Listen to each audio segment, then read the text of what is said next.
the sun just threw something enormous at us. On January 19th, 2026, a massive burst of plasma slammed into Earth's magnetic field. Scientists called it an S4. That is the second highest danger level on the scale. The last time this happened was 23 years ago. One sunspot cluster, 16 times wider than our entire planet, fired the shot. We are going to cover what this storm actually did to satellites, power grids and aeroplanes, why auroras lit up the sky over Florida, and what happens if the next one is bigger. If you want more videos like this, subscribe and drop a like. Now, pay attention. Nobody warned the satellites. On January 19th, 2026, a wall of plasma travelling at over 1 million miles per hour slammed into Earth's magnetic field. The hit registered as an S4 radiation storm, the second highest level on the danger scale. Power grid operators scrambled, space agencies issued emergency alerts, and most people on the ground had no idea any of it was happening. That is the part that should make you uncomfortable. The sun had been building toward this for days. Deep inside a massive sunspot cluster, magnetic field lines were twisting around each other like overstretched rubber bands. The pressure kept growing. Then, without warning that forecasters could act on in time, those field lines snapped. The energy released in that single moment was staggering. Scientists estimate it was equal to billions of nuclear bombs detonating at once, all pointed in one direction, toward us. The explosion launched a cloud of superheated plasma off the surface of the sun. That cloud, called a coronal mass ejection, raced across space at speeds most people cannot picture. To give you a sense of scale, the distance from Earth to the sun is about 93 million miles. A commercial airplane would take roughly 20 years to fly that far. This plasma cloud crossed that same gap in less than 2 days. By the time forecasters confirmed it was heading straight for Earth, there was barely enough time to issue warnings. What made this storm so dangerous was its radiation. Solar storms do not all carry the same punch. Scientists at the Space Weather Prediction Center grade them on a 5-point scale. An S1 is a minor disturbance. An S5 is the kind of event that rewrites history books. The storm that hit on January 19th registered as an S4. That placed it in territory most living scientists had never professionally experienced.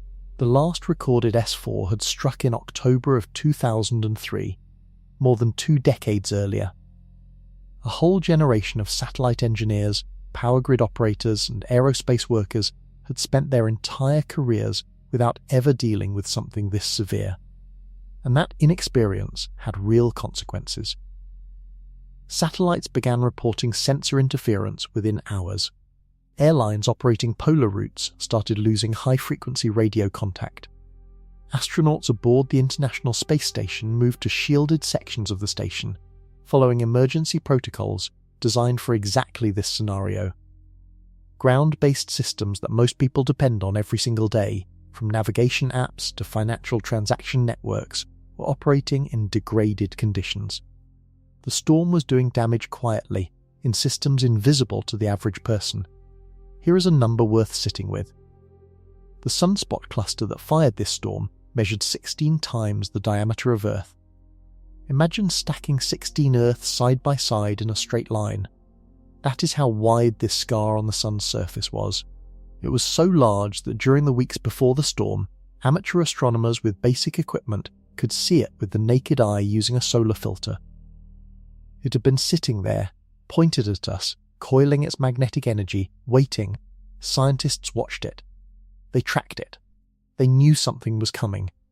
What they could not tell anyone, with any certainty, was exactly how hard the hit would be, or precisely when it would land.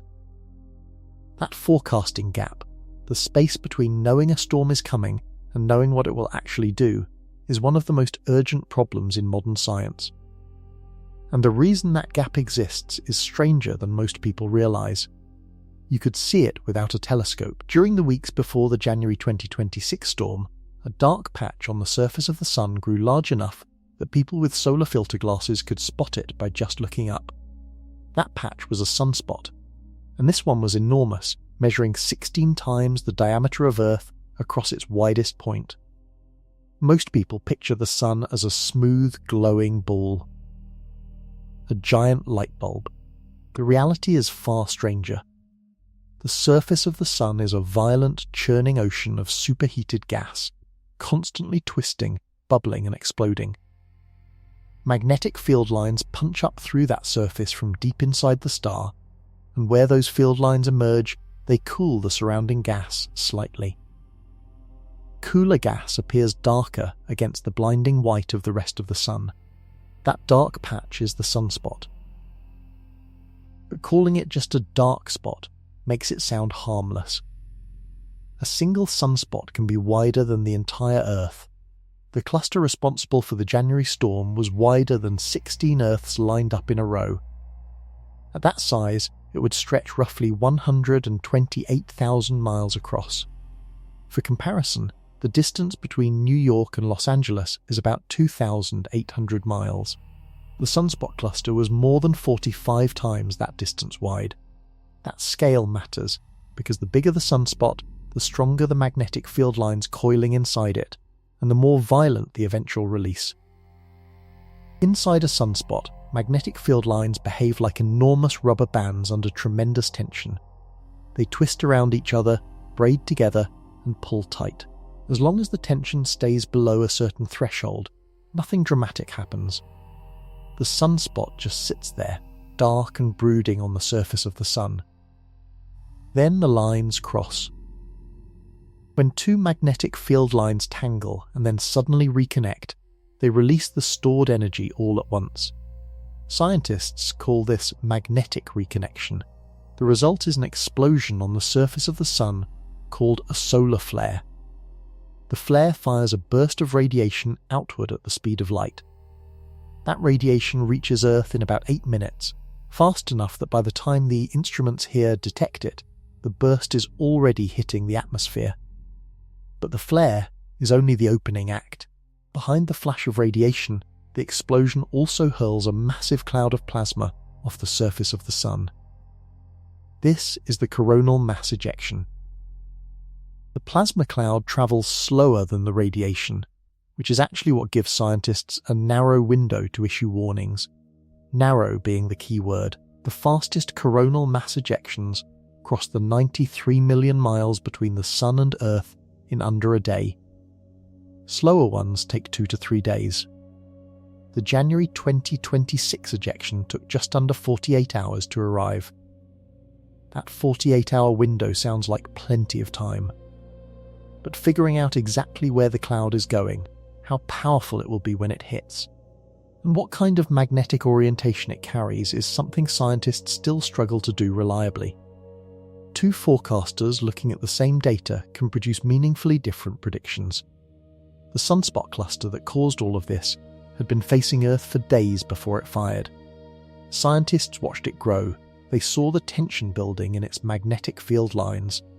They issued watches and advisories. Still, the actual punch caught many systems off guard. Because there is something hidden inside every coronal mass ejection, something that determines whether the hit will be mild or catastrophic, and it stays completely invisible until the storm is almost at Earth's doorstep. Picture the biggest rubber band you have ever seen. Now imagine it is the size of a continent, wrapped around a ball of fire and stretched so tight it is vibrating. That is roughly what the magnetic field lines inside a large sunspot look like just before they snap. The energy stored in those lines, built up over days or weeks of twisting, releases all at once the moment they cross and reconnect. That snap is called a solar flare. Scientists classify flares by how much X-ray energy they release. The weakest are called A-class flares. They are so mild that Earth barely notices them. Moving up the scale, you pass through B and C class, both minor. Then M class, which can cause radio blackouts on the sunlit side of the Earth. At the top sits X class, the most powerful category. An X-class flare releases enough energy to power the entire United States for 1 million years. The flare that triggered the January 2026 event was an X-class. The radiation from that flare hit Earth's upper atmosphere at the speed of light, about 8 minutes after leaving the Sun. Down on the ground, you would feel nothing, but high above, where the atmosphere is thin, radio waves began to scatter. High-frequency communication systems, the kind pilots rely on over oceans and remote regions, started cutting out. Ham radio operators across North America noticed their signals going fuzzy. It was the first sign that something large was on its way, but the radiation was only the warning shot. Behind it, the explosion had also hurled a massive cloud of magnetized plasma off the Sun's surface. This is the part called the coronal mass ejection. If the flare is the muzzle flash, the coronal mass ejection is the actual bullet. A flare is gone in minutes. A coronal mass ejection keeps moving through space for days, carrying billions of tons of charged particles with it. Billions of tons. To put that in terms you can picture, imagine every ocean on Earth turned into plasma and fired into space simultaneously. That is roughly the scale of material in a large coronal mass ejection. It does not travel in a neat line. It spreads outward like a balloon inflating, a massive expanding bubble of magnetized gas racing away from the Sun in all directions. When that bubble hits Earth, it does not just pass by. It collides with the planet's magnetic field and compresses it, distorts it, and shakes it. Scientists call that collision a geomagnetic storm. What most people do not realize is that a coronal mass ejection does not have to be aimed perfectly at Earth to cause damage. A large enough ejection can clip the planet from an angle and still trigger widespread disruption. The January 2026 event scored a nearly direct hit.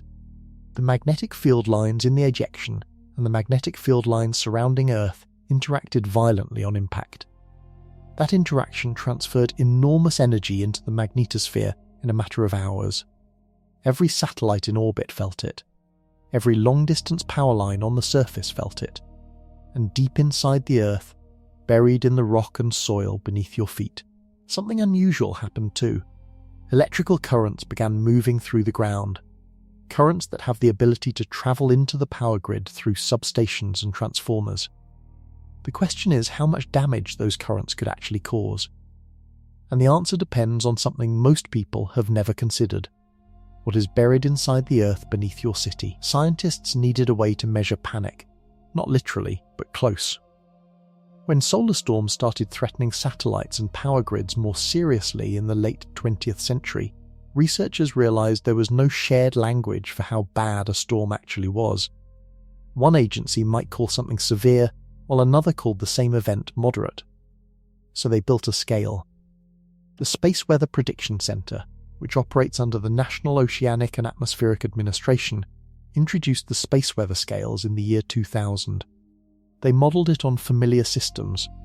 Like the Richter scale for earthquakes or the Saffir-Simpson scale for hurricanes, the solar radiation storm scale runs from 1 to 5.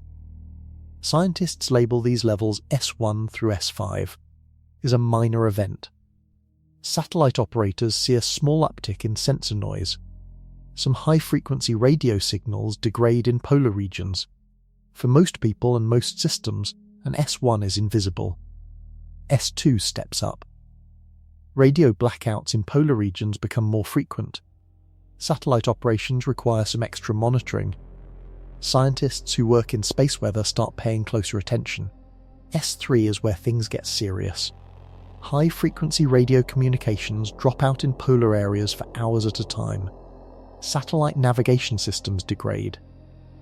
Astronauts aboard orbiting spacecraft are advised to take precautions. Airlines begin considering reroutes away from polar routes. S4, the level recorded on January 19, 2026, triggers a different kind of response. At this level, blackout periods for high-frequency radio communications can stretch across entire days. Satellite tracking becomes unreliable. Astronauts face real radiation exposure risk. Power grid operators receive alerts to monitor their systems closely. Spacecraft in low orbit experience measurably increased drag, meaning they are physically being pulled toward the surface of the Earth by the thickened upper atmosphere. S4 had not been recorded in 23 years before that January morning. And S5 sits above all of it, a category so severe that scientists sometimes call it an extreme event. An S5 can cause complete blackouts of high-frequency radio communications globally. It can permanently damage satellites. It can induce ground currents powerful enough to melt transformer cores. The last confirmed S5 event happened in August of 1972 during the Apollo program. Astronaut safety protocols were rewritten because of it. Here is what the scale reveals that most people miss. Each step on the scale carries roughly 10 times more radiation energy than the step below it. So an S4 storm carries roughly 10 times more radiation than an S3, and an S5 carries 10 times more than an S4. That compounding effect means the jump from S3 to S4 is enormous, and the jump from S4 to S5 is almost incomprehensible. The January 2026 storm sat at S4. It held there for hours. During that window, every satellite in orbit was absorbing radiation. Every polar airline route was compromised, every astronaut in space was sheltering. And the warning systems that governments and agencies depend on were running at their limits, trying to predict how long the storm would last and whether it would push higher. It held at S4. It did not climb to S5. This time, but the conditions that produced the January storm are linked to a cycle in the sun that scientists have tracked for centuries. A cycle that tells us with uncomfortable certainty that storms like this one will keep coming, and the next chapter of that cycle may already be underway. For 23 years, a number sat in the record books untouched. October 2003. That was the last time Earth had been struck by an S4 level solar radiation storm. The people who experienced it professionally, the satellite engineers, the power grid operators, the space weather forecasters, they had been working for over 2 decades without ever seeing anything close to it again. Then, January 19th, 2026 arrived. The moment the sensors confirmed an S4 reading, something shifted in the scientific community. Records like that one are not just numbers, they are psychological anchors. They tell engineers what to design for, they tell governments what to prepare for. They tell scientists how often to expect the worst-case scenario to actually arrive. When a record that old breaks, it forces everyone to recalibrate. The Space Weather Prediction Center had been watching the sunspot cluster for days before the storm hit. The cluster had already produced multiple significant flares earlier in January. Each one was a warning shot. Scientists issued watches which are early alerts that severe space weather is possible. They escalated to warnings, which mean the event is imminent. By the time the coronal mass ejection arrived, the official alert chain had been triggered in full. But knowing it was coming and being ready for it are two very different things. The practical problem is that most space weather infrastructure was designed around what engineers had seen before. And before January 2026, the most severe recent benchmark was the May 2024 geomagnetic storm, which caused aviation communication disruptions and made headlines. That storm was serious, but it operated on a different scale than what arrived in January. The S4 designation matters because it crosses a threshold. Below that level, most modern satellites can absorb the radiation with acceptable degradation. At S4, the particle bombardment becomes intense enough to overwhelm shielding that was considered sufficient under normal planning assumptions. 17 satellites reported anomalies during the January 2026 event. Some experienced temporary shutdowns of onboard systems. Others reported data gaps lasting hours. A few reported orbital changes caused by the increase in atmospheric drag as the storm heated and expanded the upper layers of Earth's atmosphere. Each of those anomalies costs money. Some cost months of operational recovery time. And this is the detail that space agencies will be studying for years. The storm broke a record, yes, but it also revealed which systems held up and which ones showed unexpected weakness. That information is now being fed back into satellite design standards and space weather response protocols around the world. The 23-year gap between S4 events had given the industry a false sense of breathing room. One generation of engineers built their careers assuming the next truly severe storm was always somewhere in the distant future. After January 2026, that assumption no longer holds. Because the same sunspot cluster that produced the January storm did not simply disappear after firing. It rotated with the sun, moved out of direct view of Earth for a few weeks, and then swung back around again. And when it returned, facing our planet a second time in February of 2026, it had grown even more active. In a single day, it fired more than 20 flares.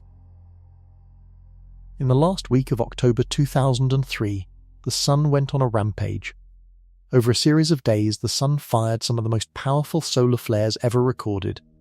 2 of those flares ranked among the 10 strongest in the entire history of solar observation. The storm that hit Earth in the days that followed became known as the Halloween storms, partly because of the timing and partly because of what they did to the planet's technology. The Halloween storms were the event that set the S4 record that stood for 23 years.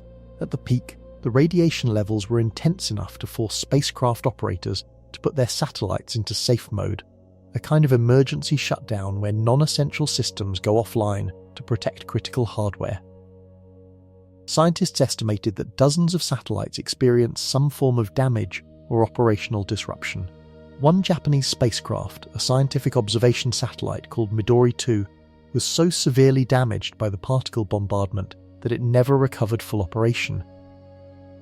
Its solar panels, designed to convert sunlight into power, were degraded to the point where the spacecraft could no longer generate enough electricity to run its systems properly. Within months, the mission was declared lost. That is what an S4 storm can do to hardware that was not designed with adequate shielding. On the ground, the Halloween storms caused unusual effects that most people have forgotten. In Sweden, a geomagnetic disturbance was strong enough to trigger a power outage lasting about an hour in the city of Malmö, affecting roughly 50,000 people. Airline flights over the poles were rerouted or cancelled as radio communication blackouts spread across the Arctic. Power companies across North America went on high alert. Some utilities in the northeastern United States manually took certain transformers offline, choosing a controlled reduction in grid capacity over the risk of having those transformers permanently damaged by induced electrical currents. That is a cost-benefit calculation that sounds extreme until you understand what a burned-out large transformer actually means. Large transformers, the massive devices that step voltage up and down across long-distance transmission lines, are not off-the-shelf items. They are custom-built, often weighing hundreds of tons. Manufacturing and shipping one can take between 1 and 3 years. Most utilities keep only minimal spares. If several of those transformers fail simultaneously in a single region, restoring power is a project that takes months or longer. The Halloween storms gave grid operators a frightening preview of that scenario. They managed to protect most of the infrastructure by acting fast. But the margin was thin. Scientists spent years studying those storms afterward, building new models, new alert protocols, new shielding standards. For a while, it felt like the field had learned what it needed to know. Then 23 years passed without another S4. The urgency slowly faded. Budget cycles moved money to other priorities. The engineers who had lived through 2003 retired or moved on. And then, January 2026 arrived.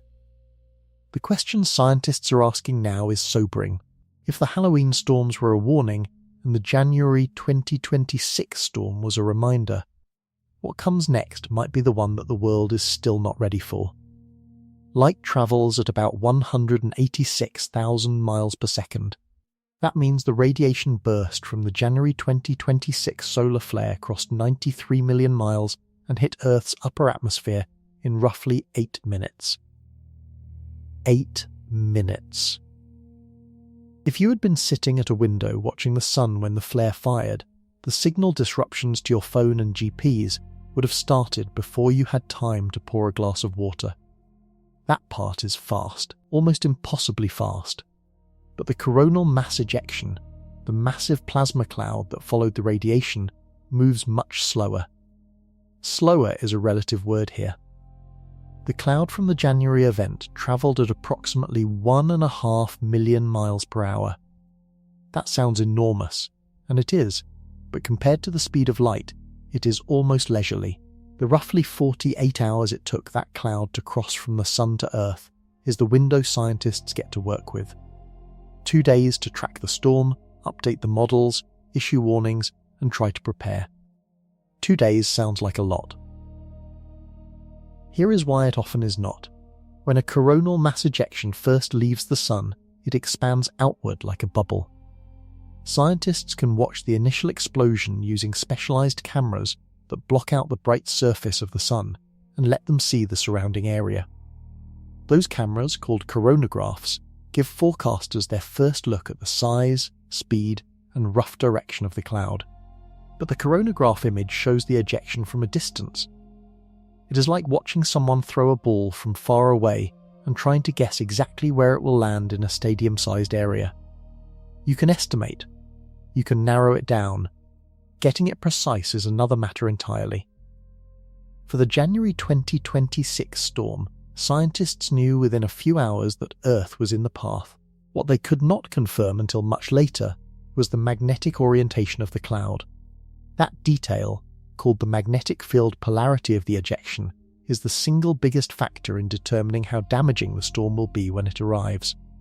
Think of it like a key trying to fit into a lock. Earth's magnetic field runs in a specific direction.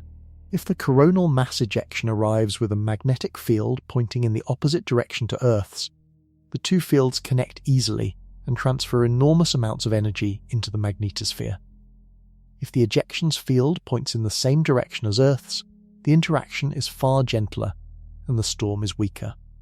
The problem is that scientists cannot measure the magnetic orientation of an incoming ejection until it reaches a monitoring satellite stationed about 900,000 miles from Earth. At the speed the January ejection was travelling, that 900,000-mile gap translated to less than an hour of warning before impact. 1 hour. 1 hour between knowing the storm would be severe and the moment it actually hit. That is the real warning window. Everything before that is an estimate. Grid operators, satellite engineers, airlines, and space agencies were all making preparation decisions based on probability, not certainty. Some moved quickly and protected their systems. Others decided to wait for confirmation that never gave them enough time. The speed of the storm itself was not the most dangerous part. The dangerous part was the tiny sliver of time between knowing the truth and feeling the impact. Something is protecting you right now, and you have never seen it, roughly 1,000 miles above your head. A magnetic field generated deep inside the Earth's iron core extends outward into space for tens of thousands of miles in every direction. Scientists call this the magnetosphere. It surrounds the planet the way a soap bubble surrounds air. And like a bubble, it can be pushed, squeezed, and bent without breaking. At least most of the time. The magnetosphere formed because the outer core of the Earth is made of liquid iron. That iron churns constantly as the planet rotates, driven by heat from the solid inner core below it. Moving electrical charges create magnetic fields, and the sheer scale of churning iron inside the Earth generates a magnetic field massive enough to extend far into space. Without it, Earth would look a lot more like Mars. Mars once had a global magnetic field. Scientists believe that field collapsed roughly 4 billion years ago when the planet's core cooled and the churning stopped. Without the protection of a magnetosphere, the solar wind, the constant stream of charged particles flowing outward from the Sun, gradually stripped away Mars's atmosphere. Today, Mars has almost no atmosphere, no liquid water on its surface, and average surface temperatures around -80 degrees Fahrenheit. Earth held on to its atmosphere because its core is still churning. The magnetosphere deflects the solar wind around the planet, much the way a boulder in a river deflects the current around it. Most of the charged particles streaming past Earth never touch the atmosphere at all. During normal conditions, the magnetosphere handles the solar wind without much drama. But a coronal mass ejection is not normal solar wind. A A coronal mass ejection is a concentrated cloud of magnetized plasma moving many times faster than the usual solar wind and carrying far more energy. When the January 2026 ejection hit the magnetosphere, the shield absorbed the initial impact. But absorbing is not the same as stopping. The magnetosphere compressed on the side facing the Sun. Some of the energy transferred into the magnetic field lines. Those lines vibrated and shifted, sending ripples across the entire planetary magnetic bubble. Those ripples are what scientists call a geomagnetic storm. A geomagnetic storm is measurable on the ground. Compass needles shift slightly. Magnetic sensors on submarines and aircraft log unexpected readings. Scientists working on sensitive geological surveys have to stop their equipment and wait for the disturbance to pass. And in power infrastructure, those shifting magnetic fields do something that most people find genuinely surprising. They push electrical current. Any long conductor running across the surface of the Earth, a power line, a pipeline, even a railroad track, can pick up those currents. The currents build up along the conductor and flow into anything connected to it. Transformers connected to long-distance power lines are particularly exposed. The current that enters them is not the kind of current they were designed to handle. They overheat. Safety systems trip. In severe enough cases, the core of the transformer melts. The magnetosphere stopped the storm from sterilizing the surface of the Earth. That is what it is built for. What it cannot do is stop the secondary effects, the ripples in the magnetic field that travel down through the ground and into the machines humans built. That vulnerability runs deeper than most people have ever been told. The magnetosphere does not just sit there during a solar storm, it fights back. As the coronal mass ejection slams into the sunward side of the magnetosphere, that side compresses dramatically. On a normal day, the boundary of the magnetosphere on the Sun-facing side sits about 40,000 miles from Earth. During the January 2026 storm, that boundary was pushed inward to roughly 15,000 miles. Some of the lowest orbiting satellites operate at altitudes between 200 and 400 miles. Most were still well inside the magnetosphere during the storm, but just barely. The compression on the Sun-facing side has an equal and opposite effect on the night side. As the day side gets pushed in, the magnetosphere stretches out on the side facing away from the Sun, forming a long tail that extends for hundreds of thousands of miles behind the planet. That tail becomes unstable. Energy builds up in it like a stretched slingshot. Then, it snaps. Scientists call these snapping events magnetic substorms. A substorm releases energy rapidly into the upper atmosphere. The particles that get accelerated downward during a substorm collide with atmospheric gases at altitudes of about 60 to 100 miles above the surface. Those collisions produce light. Oxygen produces green and red. Nitrogen produces blue and purple. The visual result is the aurora borealis in the northern hemisphere and the aurora australis in the southern hemisphere.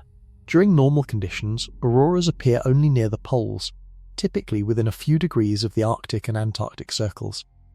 That is because the magnetosphere funnels incoming particles toward the poles through a structure called the polar cusps, where the magnetic field lines converge and dip toward the surface. During the January 2026 storm, the magnetosphere compressed so severely that the polar cusps widened dramatically. Particles that would normally be funneled only toward northern Canada and Alaska were instead channeled down over much lower latitudes. Reports of visible auroras came in from Texas, Florida, northern Mexico, and parts of the southern United States that had never seen them in living memory. People standing in their backyards in states with warm climates looked up and saw green and red ribbons stretching across the sky. That visual spectacle was beautiful. But it was also a warning sign. The same compression and distortion that produced those auroras far from the poles was the same process driving elevated radiation through the upper atmosphere, disrupting satellite signals, and pushing electrical currents into the ground. Every aurora visible at low latitudes during a solar storm is a visible marker of how hard the magnetosphere is being hit. Scientists tracked the storm's intensity through the night using ground-based magnetic sensors and satellite measurements. The magnetosphere held. The compression was severe, but the shield did not fail. The field lines reconnected and rebalanced as the storm gradually eased over the following day. But scientists working on long-term models noticed something. The Earth's magnetic field has been gradually weakening for at least the last 2 centuries. The rate is slow enough that it is invisible to daily experience. But the trend is real, and if it continues, the magnetosphere will offer less protection against future storms than it does today. The same shield that held during the January storm may not hold as firmly the next time an S4 comes around. A teenager in Miami looked up and saw the sky turn green. She had never seen anything like it. Most people her age in Florida had not, because auroras over southern Florida are so rare that many meteorologists had never personally witnessed one either. During the January 2026 storm, the aurora display extended far enough south that reports came in from the Florida Keys, the southernmost point of the continental United States. This was not a typical Northern Lights moment. Auroras appearing this far south mark one of the clearest public signals that something dramatic was happening in the magnetosphere far above. Auroras are produced when energetic charged particles rain down into the upper atmosphere and collide with gas molecules. Oxygen at high altitudes glows green. Oxygen lower down glows red. Nitrogen adds blue and purple hues. During the January storm, the compression of the magnetosphere allowed these particles to funnel down at latitudes that are normally shielded from them. The display stretched from Canada down through the northern and central United States, which would have been notable on its own. But the storm pushed it much further. Reports of visible auroras came in from Oklahoma, Arkansas, and Georgia, then from northern Florida, then from the Keys themselves. Meanwhile, in Texas, people in cities accustomed to light pollution watched the sky turn faintly red overhead. That red colour is particularly significant. Red auroras typically appear at higher altitudes than green ones, which means the storm was energetic enough to drive particles deep enough into the atmosphere to produce green light at the poles, while also sending energetic particles into the upper layers at much lower latitudes.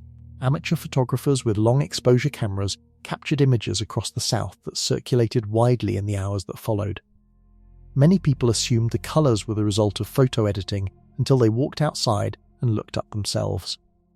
For most of those people, it was a once-in-a-lifetime experience, a moment of genuine wonder. For the scientists monitoring the same storm from their instruments, the beauty was secondary. The aurora was a diagnostic readout. Every degree of latitude those lights extended below the polar regions corresponded to a measurable increase in the severity of the geomagnetic disturbance above. Aurora at 50 degrees north latitude, moderate storm. Aurora at 40 degrees, significant. Aurora at 30 degrees and below, the magnetosphere was under serious strain. The January 2026 aurora reached latitudes around 25 degrees north in some locations. That placed it on par with the auroral extent seen during the most severe storms of the past 2 centuries. Scientists photographed the auroras, they logged the latitude data. They fed all of it back into the storm models, and while they were doing that, a separate set of instruments was registering something happening closer to the ground that the aurora photographs would never capture. Something moving through the rock and soil beneath cities from coast to coast. Electrical currents were waking up underground, and they were heading somewhere specific. Satellites do not scream when something goes wrong. They go quiet.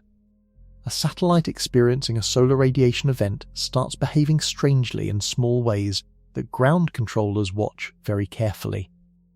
Sensors begin reporting readings that do not make physical sense. Attitude control systems, the gyroscopes and thrusters that keep a satellite pointed in the right direction, start receiving conflicting signals. Memory systems can experience what engineers call bit flips, where a stored value randomly switches from 1 to 0 or 0 to 1 because an energetic particle punched straight through the hardware. Bit flips sound minor. They are not. A single corrupted bit in the wrong place can send the wrong command to the wrong system at the wrong moment. In space, wrong commands have no easy correction.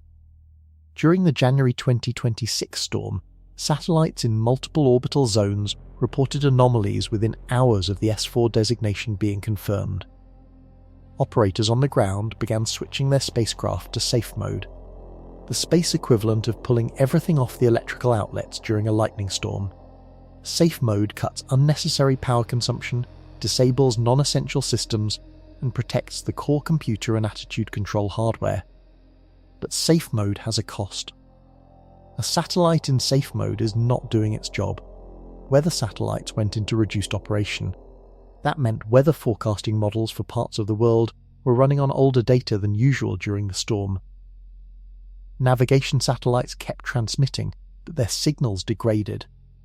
The timing signals these satellites send are precise to billionths of a second. Solar radiation disrupts the upper atmosphere in ways that slow and bend those timing signals.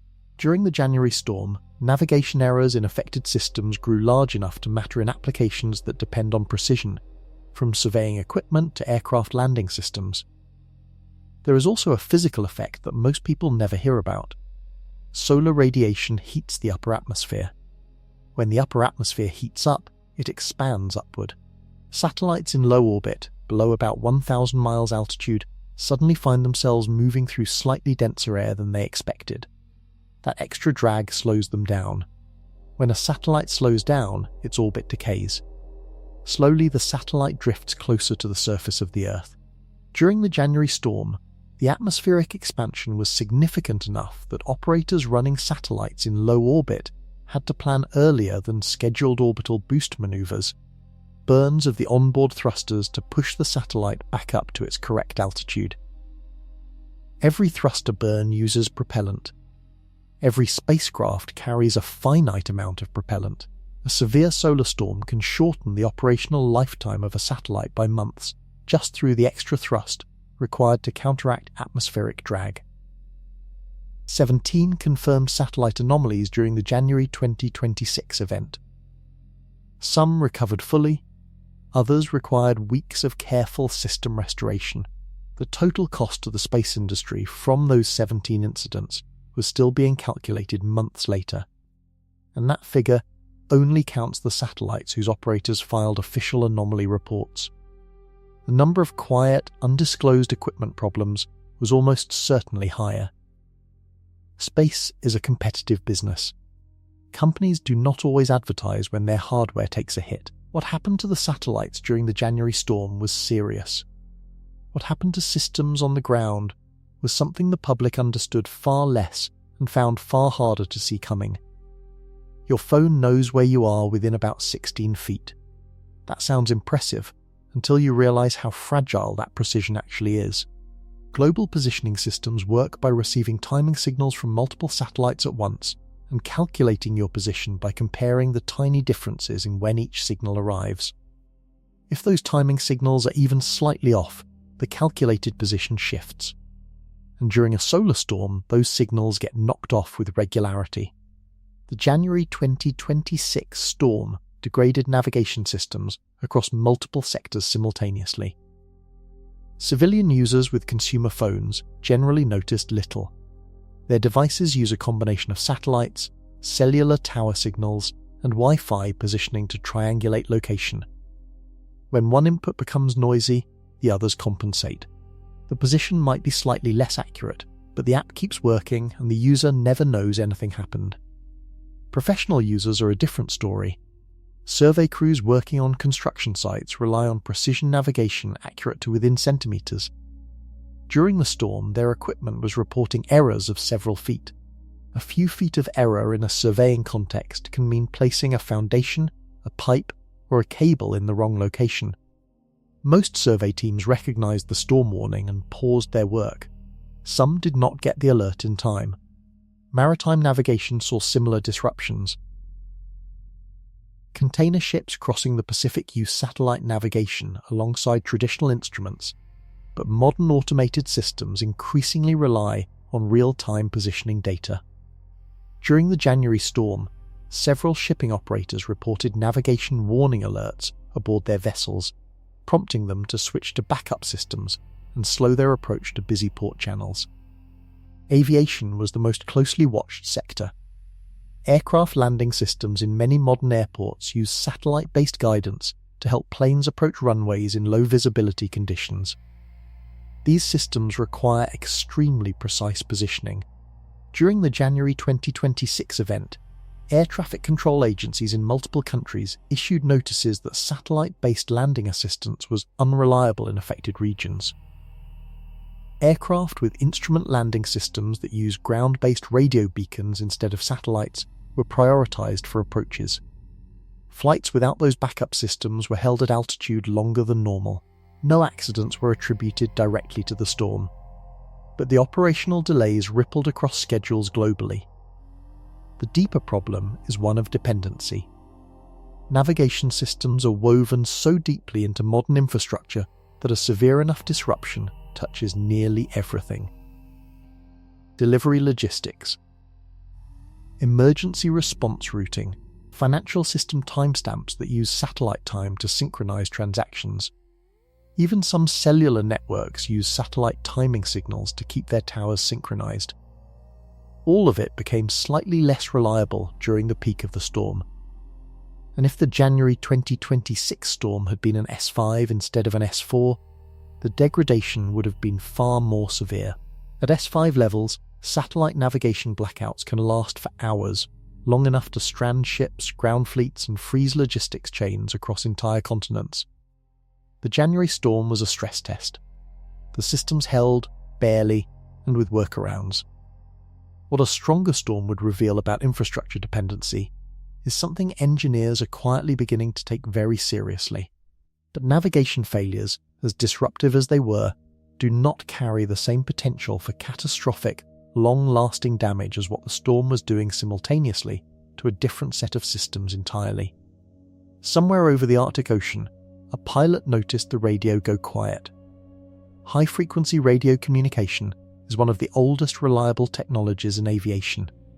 It works by bouncing radio waves off a layer of the upper atmosphere called the ionosphere, allowing signals to travel thousands of miles over the horizon. For flights crossing polar regions or remote ocean areas where cellular signals and satellite links are unavailable, high-frequency radio is often the only voice communication link connecting the aircraft to air traffic control on the ground. When a solar storm hits, the ionosphere absorbs the incoming radiation, and in doing so, stops reflecting radio waves the way it normally does. Instead of bouncing signals around the curve of the Earth, it swallows them. The result is a blackout.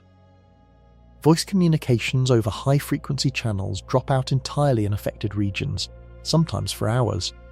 Scientists call these events polar cap absorption events, and they are one of the most predictable and immediate effects of a major solar radiation storm. During the January 2026 event, a polar cap absorption event began within minutes of the initial radiation burst reaching Earth.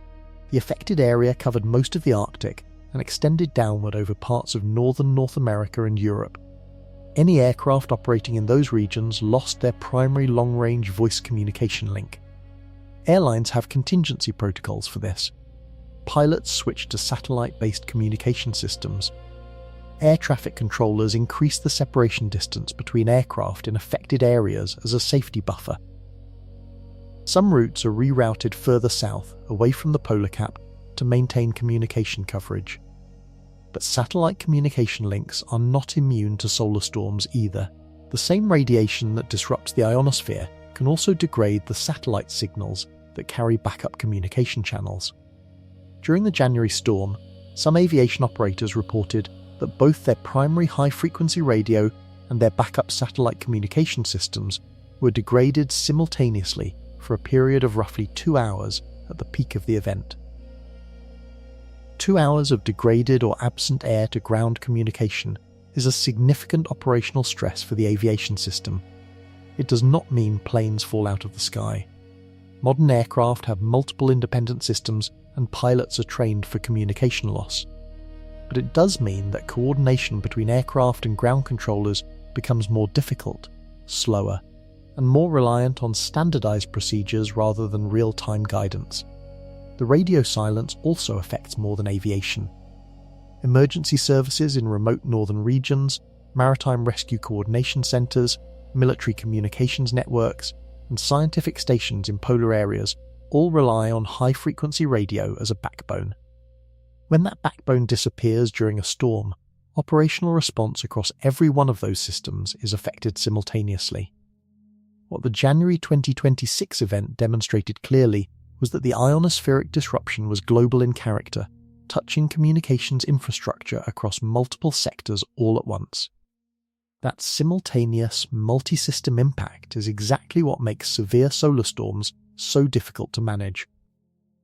Each affected sector has its own emergency procedures.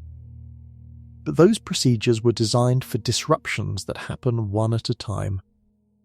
A solar storm does not disrupt one system at a time, and the sector that carries the most catastrophic potential from that kind of simultaneous hit is one that most people take completely for granted, right up until it stops working. At 42,000 feet above the Arctic, the decision was already made. Airlines do not wait for a storm to fully develop before acting. The moment space weather agencies issue an S3 or higher warning, airline operations centres around the world begin calculating whether their polar routes are still safe to fly. The January 2026 storm forced the calculation for dozens of carriers simultaneously. Polar routes matter enormously to airlines for one simple reason: fuel efficiency. A flight from New York to Tokyo, for example, follows an arc that passes near the North Pole rather than flying in a straight line across the map. This is because the Earth is a sphere, and the shortest path between 2 points on a sphere curves over the top. Flying polar routes saves airlines significant amounts of fuel and cuts hours off long-haul flight times. Rerouting away from the polar cap during a solar storm means flying a longer path. For a single flight, that adds fuel costs and extends the journey by 1 to 2 hours. Across an entire airline network, with dozens of flights in the air simultaneously, that cost compounds quickly. But the financial calculation is secondary to the safety one.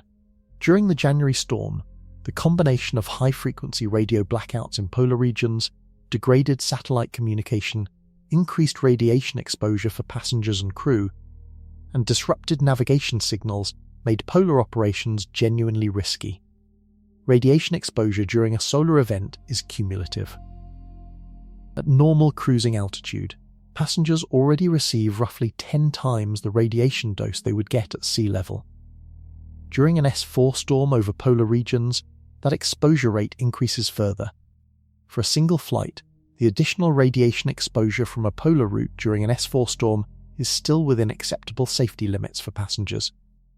For crew members who fly those routes repeatedly across a career, the accumulation across many storm exposures is something aerospace medicine researchers take seriously.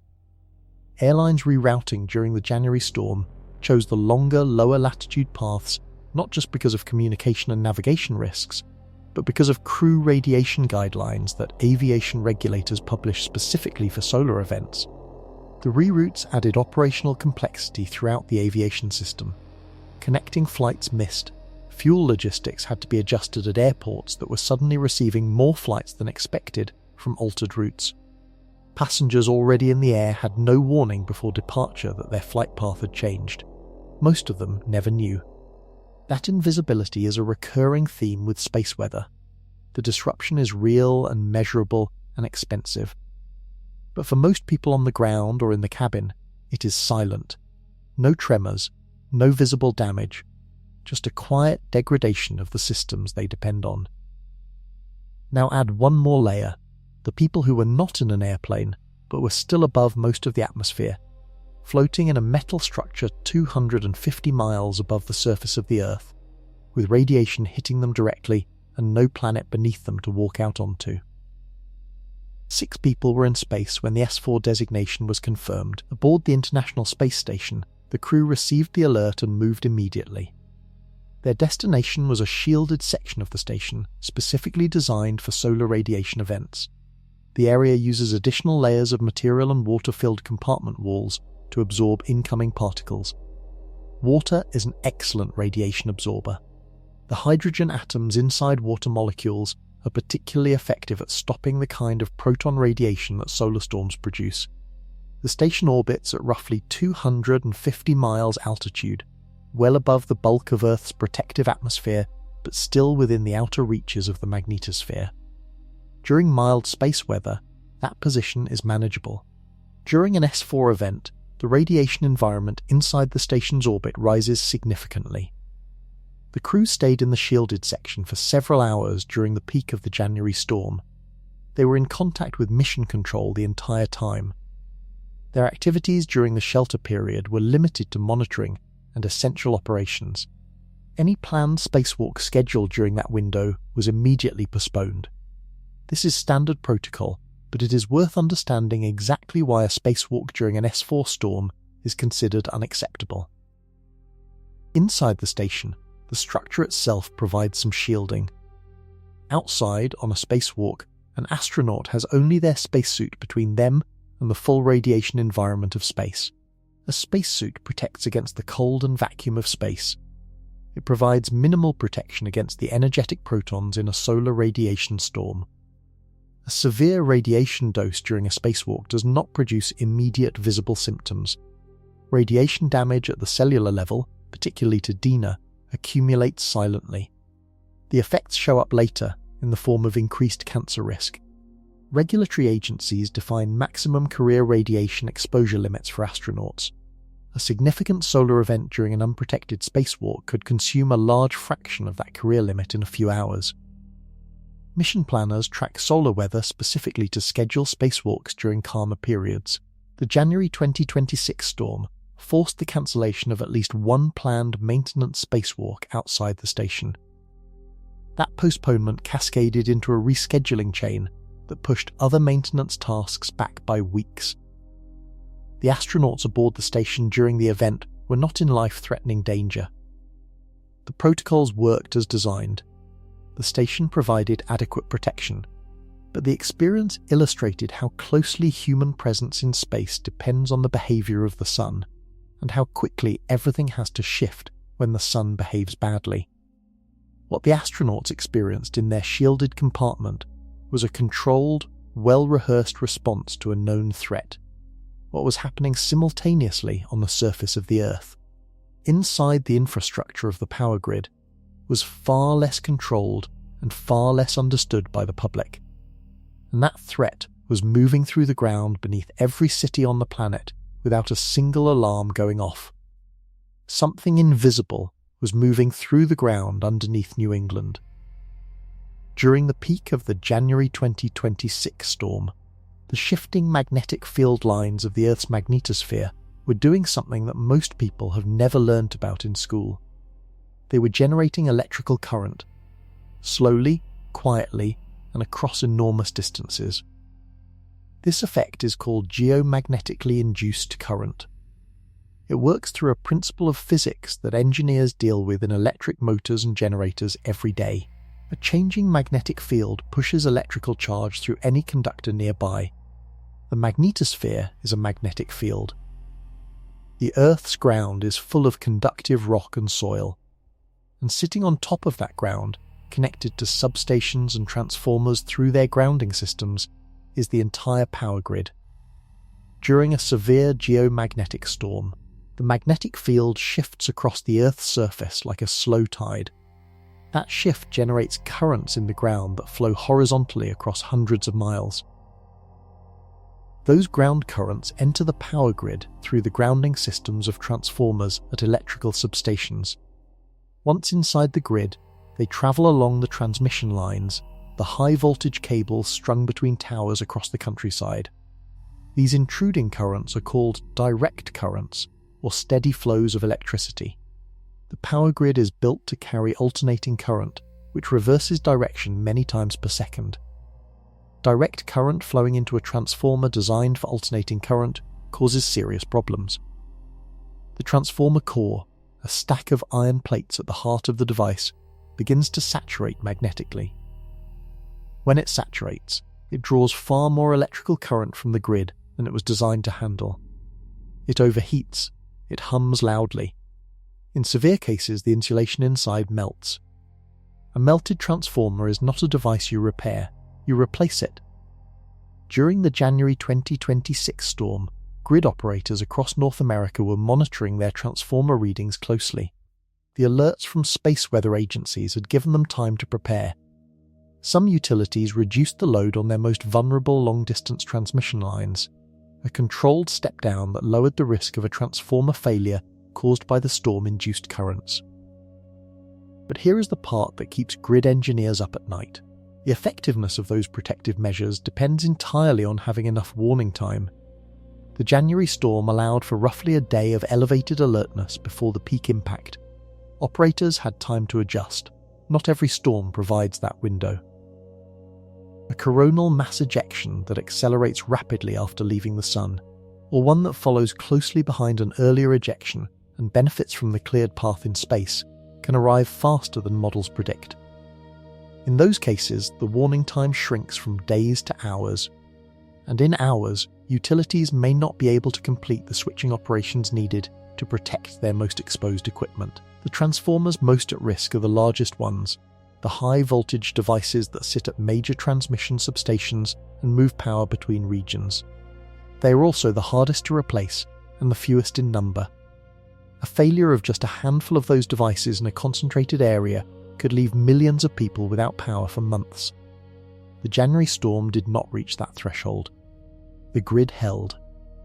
But something happened in November of 2025 that gave scientists reason to believe the grid came closer to its limits than anyone publicly acknowledged. On March 13th, 1989, the entire province of Quebec lost power in under 2 minutes. 6 million people went from normal life to total darkness between 8 and 9 in the morning.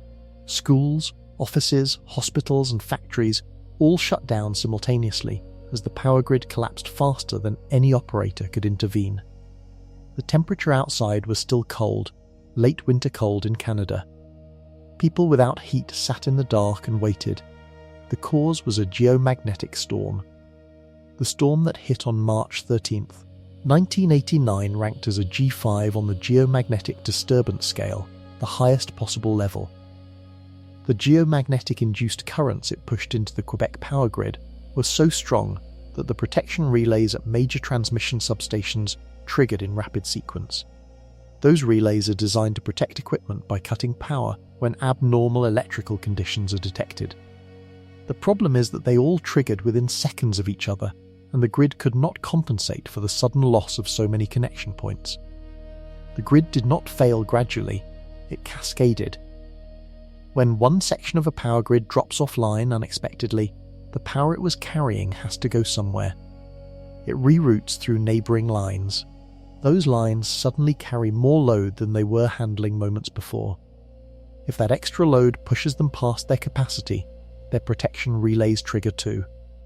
The process repeats, faster and faster, until the entire interconnected system collapses. In Quebec, that cascade took 90 seconds from start to total blackout. The restoration took 9 hours for most of the province, and longer for some areas. The economic damage from a single day of outage across a major Canadian province was estimated in the hundreds of millions of dollars. The event immediately became a turning point in how power utilities thought about space weather. Before March 1989, most grid engineers had never seriously considered geomagnetically induced currents as a real threat to their infrastructure. After Quebec, the conversation changed. Utilities began studying their grid layouts to identify which transformer stations were most exposed based on the geology beneath them. Rock that conducts electricity poorly, which includes much of the Canadian Shield, allows ground currents to flow more intensely into the grid because the current has fewer alternative paths through the earth. Quebec sat on precisely that kind of rock. The geography amplified the storm's impact. After the Quebec event, the power industry updated some protection standards and developed new monitoring protocols. Some utilities installed devices that could detect and block geomagnetically induced currents from entering their transformer systems. But the upgrades were voluntary, and many utilities, particularly in regions that did not experience the Quebec storm directly, moved slowly or not at all. The gap between what happened in Quebec in 1989 and what modern grids can actually withstand today is smaller than most people are comfortable knowing. Several scientific assessments published since 2000 have concluded that a storm significantly more powerful than the Quebec event could cause failures across multiple countries simultaneously, with restoration times measured in months. The January 2026 storm did not come close to that threshold, but it was a reminder that the threshold exists, and that the last time a truly catastrophic solar storm hit the Earth, most of today's critical infrastructure had not been built yet. That storm happened in 1859. And what it did is almost impossible to believe. The Quebec blackout of 1989 should have been the wake-up call that changed everything. In some ways, it did. Utilities studied the event. Engineers redesigned some protection systems. Space weather monitoring improved. The Space Weather Prediction Center expanded its forecasting capabilities in the years that followed. Real progress happened. But the power grid itself kept growing, and as it grew, it became more vulnerable, not less. Here is why. The geographic reach of transmission lines matters enormously when it comes to geomagnetically induced currents. A longer transmission line acts like a longer antenna. The longer the antenna, the more ground current it can pick up from a shifting magnetic field during a storm. In 1989, the average transmission line in North America was shorter than it is today. The grid was less interconnected. Regional systems operated with more independence from each other. Since then, the grid has expanded dramatically. Transmission lines now carry power across distances that would have seemed impractical decades ago. Wind farms in the Great Plains send electricity to cities in the east. Solar installations in the southwest feed power to the northwest. These long connections are efficient under normal conditions. They share resources across regions and reduce waste. But every mile of additional transmission line is also additional exposure during a geomagnetic storm. The transformers at the end of those lines face greater induced current loads than comparable transformers did in 1989. At the same time, the power grid has become more digital. The relays and protection systems that govern how the grid responds to abnormal conditions are now largely computerized. Digital systems offer precision and flexibility that older electromechanical systems could not match. But they also introduced new vulnerabilities. Energetic particles from a solar radiation storm can cause bit flip errors in digital protection equipment, the same type of random data corruption that affects satellites. A bit flip in a protection relay could trigger a false trip, cutting power unnecessarily. Or worse, it could prevent a real trip from occurring when equipment actually needs to be isolated. Both failure modes are dangerous in different ways. The demand on the grid has also increased. Data centers, electric vehicle charging infrastructure, and industrial facilities all consume more power per unit of space than the buildings they replaced or supplemented. Higher base load means less slack in the system during a disruption. A grid operating near capacity has fewer options for rerouting power when a section goes offline. What this adds up to is a grid that covers more distance, carries more digital components, operates closer to its limits, and faces greater induced current exposure per storm than it did when Quebec went dark. Grid engineers know this.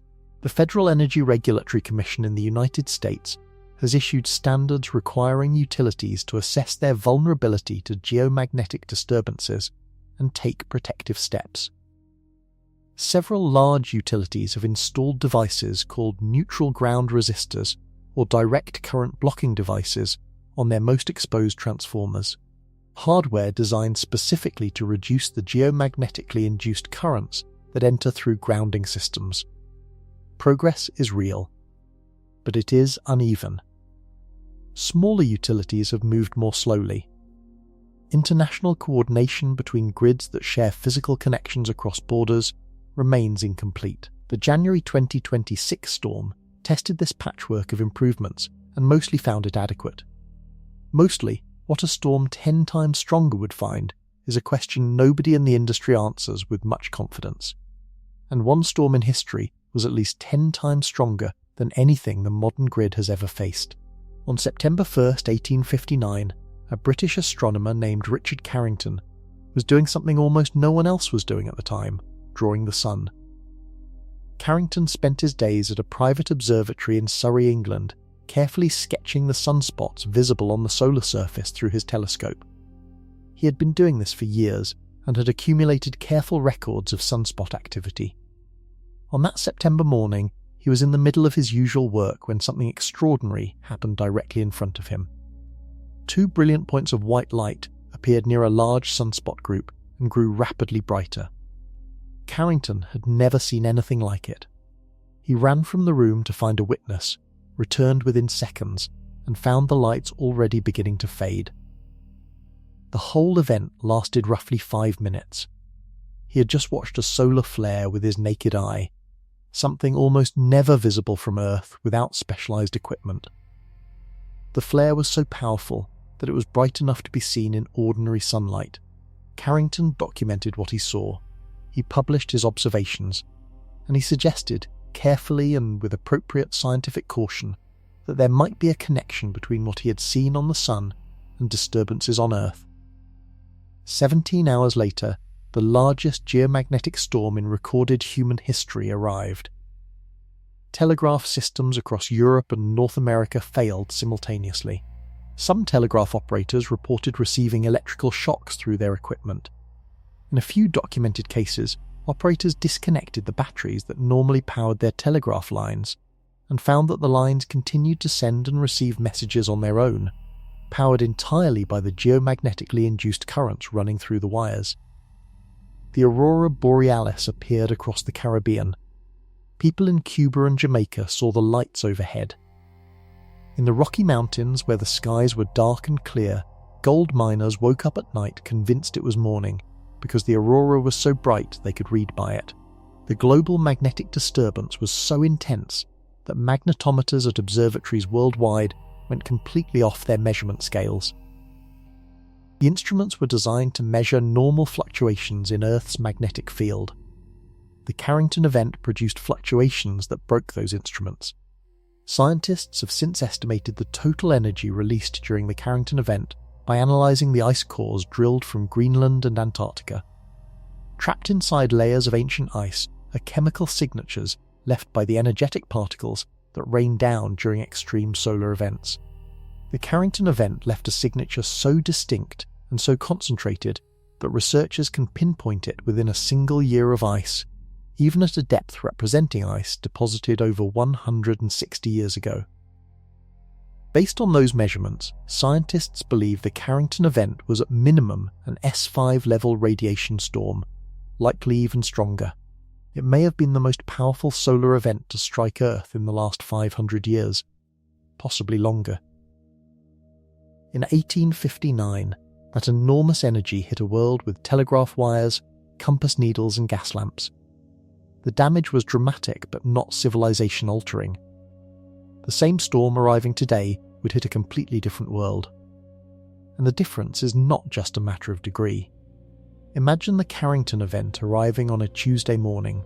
The first sign would be the radiation burst hitting Earth's upper atmosphere at the speed of light. Within minutes, high-frequency radio communications would go dark across entire hemispheres.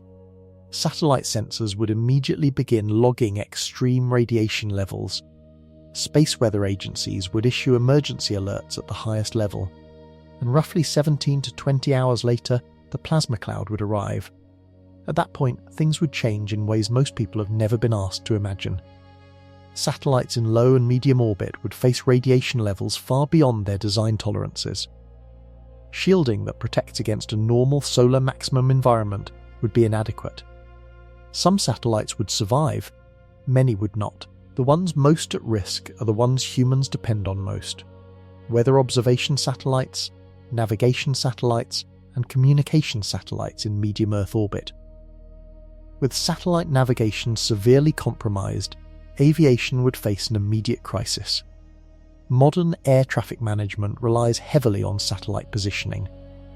Instrument landing systems at many airports use satellite-based guidance. A Carrington-level event would force the aviation system to fall back on older ground-based navigation infrastructure that was designed as a backup and is no longer maintained to the same standard as primary systems in many regions. The power grid would face the worst of it. Geomagnetically induced currents at Carrington event magnitude would be dramatically more powerful than anything the modern grid has ever experienced. Grid engineers use computer models to estimate what would happen, and the results of those studies are alarming. A widely cited analysis from the National Academy of Sciences estimated that a Carrington-scale storm could damage or destroy between 300 and 350 large high-voltage transformers across the United States alone. Each of those transformers is custom-built. Lead times for manufacturing run between 1 and 3 years.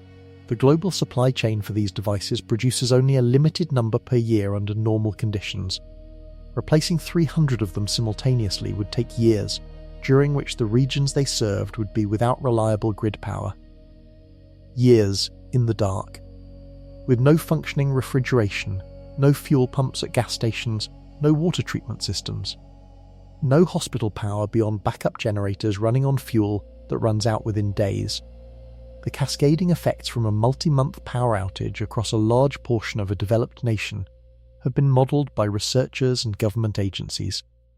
Food supply chains collapse within days. Fuel distribution stops within a week. Water systems that rely on electric pumps fail. Hospitals run out of backup power within 48 to 72 hours without resupply. Scientists who study this scenario are not trying to be alarmist. They are pointing at a real vulnerability that exists in the infrastructure of modern life and has not been fully addressed. The Carrington event was not a once-in-a-millennium event. Based on ice core data and historical records, scientists estimate that storms of comparable magnitude occur roughly once every 100 to 150 years. The last one was in 1859. The math is uncomfortable, and while the world debates how to prepare for a Carrington-scale event, the Sun was already showing in early 2026 that it had no intention of staying quiet. February 5th, 2026. The same sunspot cluster that had fired the January storm rotated with the Sun, passed out of direct view of Earth for a few weeks, and came back around. When it returned, scientists at the Space Weather Prediction Center assigned it the designation Sunspot 4366. They had been watching it since before the January event. They knew its history. What they saw in early February surprised even the people who had been tracking it most closely. In a single day, Sunspot 4366 fired more than 20 solar flares. 20 separate explosions from the same region of the Sun in 24 hours. Some were moderate. Several were significant. The cluster was behaving like a machine gun compared to its earlier activity, when single large flares had been the pattern. This kind of escalating behaviour in a sunspot cluster is known, but it is still remarkable to witness in real time. The magnetic field lines inside the cluster were clearly in an extremely tangled and unstable configuration. Each flare released some of the stored energy in those field lines, but the underlying structure remained complex enough to keep producing new bursts. Think of it like squeezing a tightly wound knot. Each squeeze releases a little, but the knot itself does not straighten out. The 20-plus flares on February 5th included several that fell in the M-class range, strong enough to cause radio blackouts on the sunlit side of Earth, and at least 2 that approached X-class intensity. Multiple small coronal mass ejections were launched into space that day. Most were directed away from Earth or at angles that would only produce glancing interactions with the magnetosphere. But the pattern itself was the warning. A sunspot cluster that produces 20 flares in a day is under extreme internal stress. Scientists monitoring the magnetic field configuration of 4366 could see the field lines twisting into increasingly complex shapes. The more complex the shape, the greater the energy available for a large release. Solar forecasters raised their alert levels, satellite operators received advisories, power grid operators in North America and Europe went back onto elevated monitoring status less than 3 weeks after the January storm had barely cleared. The global infrastructure that had just absorbed an S4 hit was being told to prepare for the possibility of another one, possibly stronger. The period between January and the flare activity in early February gave scientists an unusually clear window into how quickly the sun can reload. The assumption that major solar events are separated by long calm periods is one that researchers had already been questioning. The 2026 activity sequence gave them more data to work with. Solar maximum, the peak activity phase of the sun's cycle, does not produce its storms at evenly spaced intervals. It fires in clusters, with one active region triggering a period of heightened output that can last weeks or months. Sunspot 4366 was behaving exactly like a region in that kind of sustained, escalating output phase. And it was still pointed at Earth. The next chapter explains who was watching it around the clock and what tools they were using to try to give the world the best warning possible, even knowing those warnings have a hard limit. In Boulder, Colorado, a team of scientists works around the clock every single day of the year. The Space Weather Prediction Center is operated by the National Oceanic and Atmospheric Administration, and its job is simple to describe and extraordinarily difficult to do. Watch the sun. Understand what it is doing. Warn the world as early and accurately as possible. The center uses data from a network of instruments that spans the solar system. Ground-based solar telescopes across multiple continents track sunspot activity and measure the magnetic field configurations on the sun's surface. Space-based observatories take continuous measurements of solar output in wavelengths that do not reach the ground, including extreme ultraviolet and X-ray emissions that are the first sign of a major flare. A satellite called the Deep Space Climate Observatory sits at a gravitationally stable point between Earth and the Sun, about 900,000 miles from Earth. Its primary job is to measure the solar wind as it streams past on its way toward our planet. Because it sits upstream from Earth, it catches incoming solar material before it arrives and sends that data back to forecasters. When a coronal mass ejection passes the Deep Space Climate Observatory, scientists get their first real look at its magnetic field orientation. That measurement is the most critical single data point in determining how severe the geomagnetic impact will be. But at the distance the observatory sits from Earth, and at the typical speed of a moderate to fast coronal mass ejection, that measurement arrives between 15 and 60 minutes before impact. 15 to 60 minutes. That is the real-time confirmation window. Everything before that is forecasting based on models. The models are sophisticated. They incorporate solar wind measurements, satellite imagery of the sun's corona, historical data from thousands of past events, and computational physics that simulate how plasma clouds evolve as they travel through space. And they are still imprecise. Forecasters at the Space Weather Prediction Center issue probability-based forecasts. During the January 2026 event, they issued watches indicating that an S3 or higher event was probable, then escalated to warnings as the storm neared. The watch-to-warning sequence gave utilities and agencies several hours of elevated alert status before the worst of the radiation arrived. Those hours mattered. Grid operators who took protective action during that window reduced their risk. Satellite operators who shifted non-essential systems into safe mode protected their hardware. Airlines that rerouted away from polar regions avoided the worst of the radio blackouts. But the center's job is not just reactive. Scientists there are constantly working to extend the forecasting window and improve accuracy. One major research goal is developing the ability to measure the magnetic field orientation of a coronal mass ejection earlier in its journey, before it reaches the Deep Space Climate Observatory. If that measurement could be taken closer to the sun, the warning window could potentially extend from minutes to hours. That improvement has not been achieved yet. Several mission concepts are under development by space agencies that would place new instruments at positions further from Earth and closer to the Sun. Until those missions fly, the window stays where it is. And that narrow window is only part of the forecasting problem. The other part, the one that may actually be harder to solve, is something hidden inside the storm that scientists still cannot see coming until it is almost too late. A storm is heading toward your city. Forecasters know it is coming. They know approximately when it will arrive. They do not know if it will be a Category 2 or a Category 5 until it is 20 miles away. That is roughly the situation solar weather forecasters face with every major coronal mass ejection. The models scientists use to predict space weather have improved significantly over the past 2 decades. Researchers can now estimate the arrival time of an incoming coronal mass ejection, with errors typically measured in hours rather than days. They can estimate the likely range of its speed, its size, and its density. These are real advances that give operators more time to prepare. What the models cannot do reliably is predict the exact magnetic field orientation of the ejection at the moment of impact.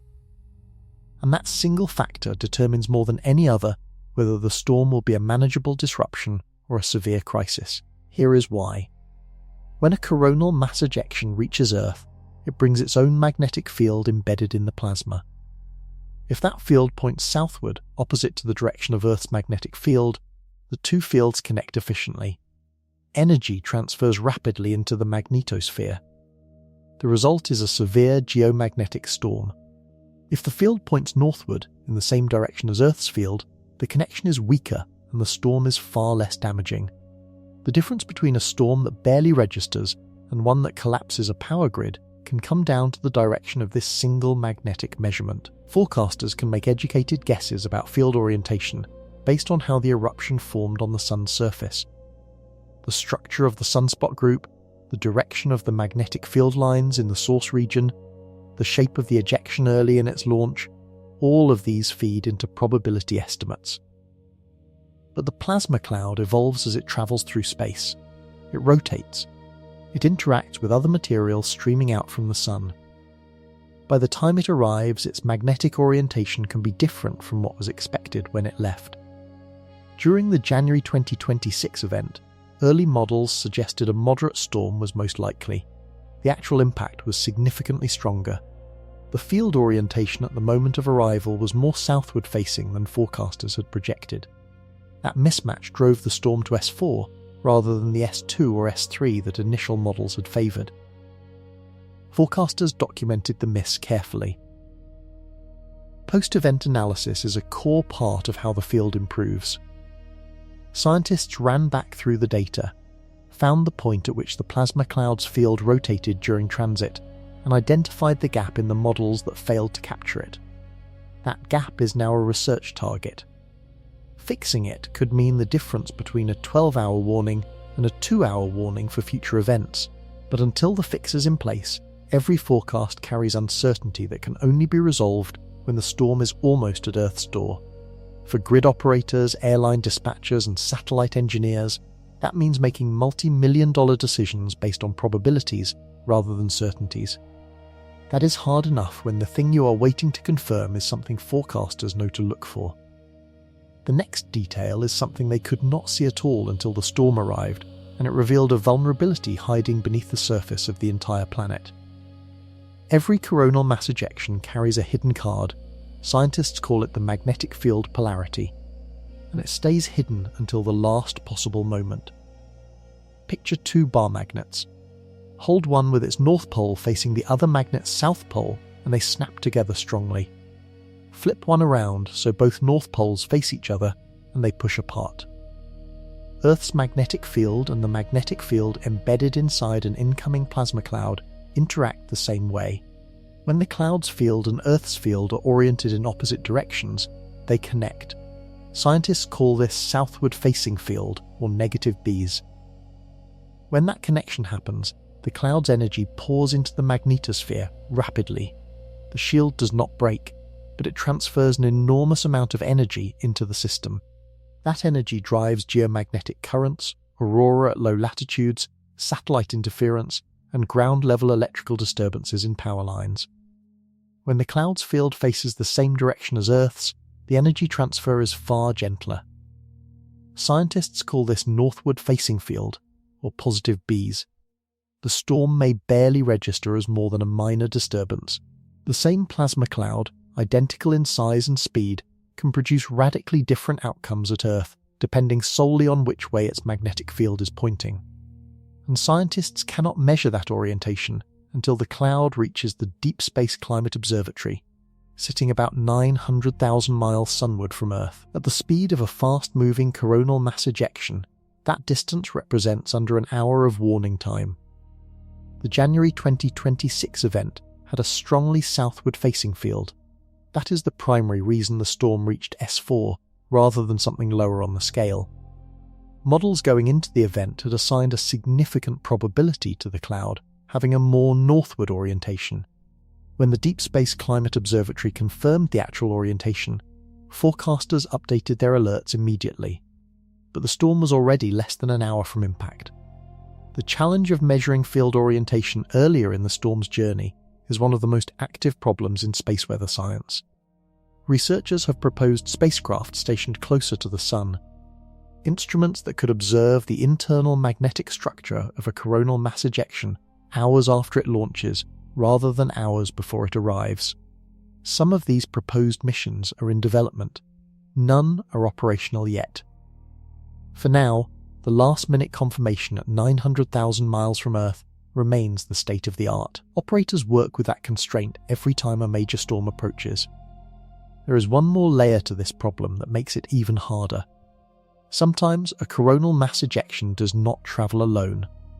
An earlier, slower ejection can leave a cleared path through the solar wind that allows a following ejection to travel faster and arrive sooner than models expect. When two ejections interact, their magnetic fields can merge, intensifying the combined southward component of the final impact. Scientists call these compound events, and they are among the most difficult to forecast accurately. The January 2026 event showed characteristics of partial compounding. It was not a clean, single ejection. The plasma cloud that arrived had been shaped by earlier material that had preceded it through space. That interaction likely contributed to the stronger than expected field orientation at impact. The hidden magnetic card inside the storm is the part that makes perfect preparation nearly impossible. Everything scientists learn about it comes after the hit. But something that happened in November 2025, 2 months before the January storm, gave researchers a preview they are still analysing. And what that preview revealed sat not in space, but deep beneath the ground. In November 2025, scientists at the British Geological Survey announced a finding that was easy to miss in the news cycle, but deeply significant to everyone who studies space weather and power infrastructure. Their monitoring instruments had detected the largest geoelectric field ever recorded in their measurement history. Geoelectric fields are electrical voltages that appear across the surface of the Earth during geomagnetic disturbances, driven by the same shifting magnetic fields that affect satellites and power lines. The British Geological Survey had been measuring these fields continuously for decades. The November 2025 reading broke every previous record in their dataset. To understand why this matters, you need to understand what a geoelectric field actually does. When the Earth's magnetic field shifts during a storm, it induces an electrical voltage across the ground. That voltage is not uniform. It varies based on the underlying geology. Some rock types are good conductors. Others are poor conductors. Where rock conducts electricity poorly, the voltage concentrates and intensifies. The United Kingdom sits on a patchwork of geological formations, some of which are poor conductors. That geology amplifies geoelectric fields during solar storms the same way Quebec's Canadian Shield geology amplified the ground currents during the 1989 event. The November 2025 geoelectric field was strong enough that scientists initially double-checked their instruments before accepting the readings. When they confirmed the data was accurate, The finding immediately raised a question. If this was the largest geoelectric field the survey had ever measured, what did that mean for the power infrastructure connected to the ground across Britain? The event in November 2025 was not as widely publicised as the January 2026 storm.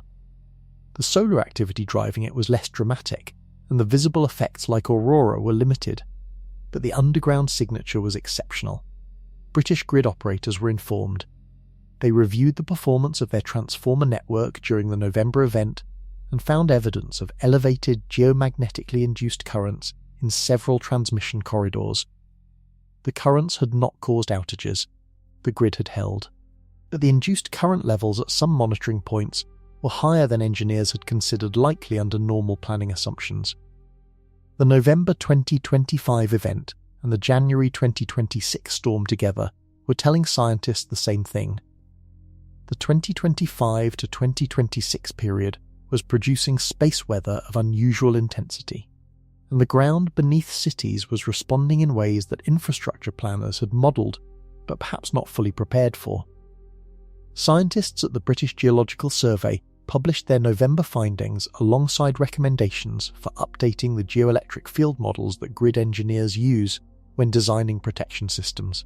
Those recommendations were being reviewed by regulators as the January storm struck. Timing is everything in science, and the timing of those two events, one in November and one in January, gave researchers a data set that will shape infrastructure policy for years. The May 2024 geomagnetic storm had already provided a preview, but that preview looked different in the light of what came after it. 18 months before the January 2026 storm, Earth caught a significant warning. In May 2024, a series of powerful solar flares produced a geomagnetic storm rated G4, the second highest level on the geomagnetic disturbance scale. The storm drove auroras visible across much of the continental United States and Europe, producing photographs shared widely across social media.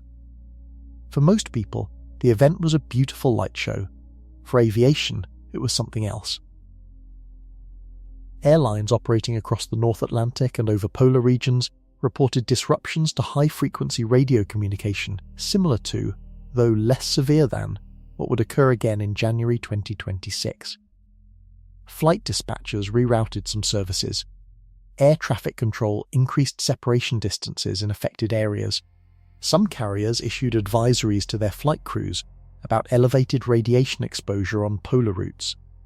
Navigation systems showed degraded performance during the storm's peak, consistent with what satellite-based guidance systems experience during moderate to severe space weather. Most commercial aviation adapted using established protocols, and the disruptions, while operationally significant, remained manageable. Power grid operators across North America and Europe monitored their transformer networks throughout the May event. Geomagnetically induced currents were detected in multiple transmission corridors.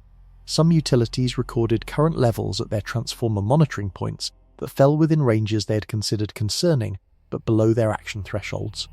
The grid held, with no public outages attributed directly to the geomagnetic disturbances. But the May 2024 storm did something valuable that the aviation reroutes and the grid monitoring numbers could not fully capture. It proved that the alert chain worked.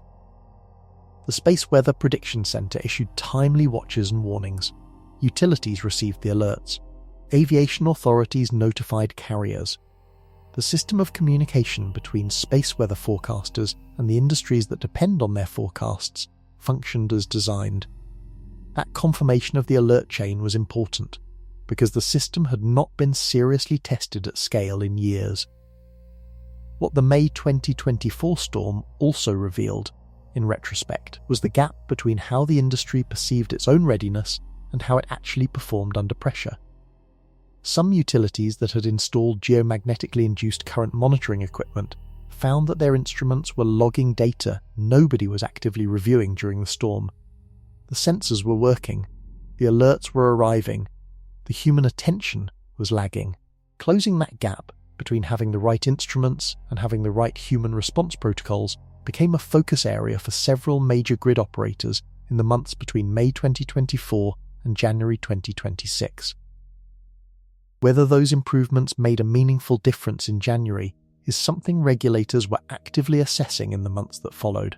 What the sequence of May 2024, November 2025, and January 2026 made undeniable was that the Sun had entered a period of elevated activity, and that the intervals between significant events were shorter than the long quiet period between 2003 and 2024 had led many planners to expect. The reason for that elevated activity is something the Sun does on a schedule that scientists have tracked for over 200 years. The Sun runs on a clock. Roughly every 11 years, the Sun goes through a cycle of activity. At the quiet end of the cycle, called solar minimum, sunspot numbers are low, major flares are rare, and space weather is relatively calm. At the active end, called solar maximum, sunspot numbers climb, large flares become far more frequent, and the probability of a severe geomagnetic storm increases significantly. Scientists have tracked this cycle since the mid-18th century, when systematic sunspot counting began. Every cycle since then has been numbered. The cycle that peaked in the early 2020s is called Solar Cycle 25.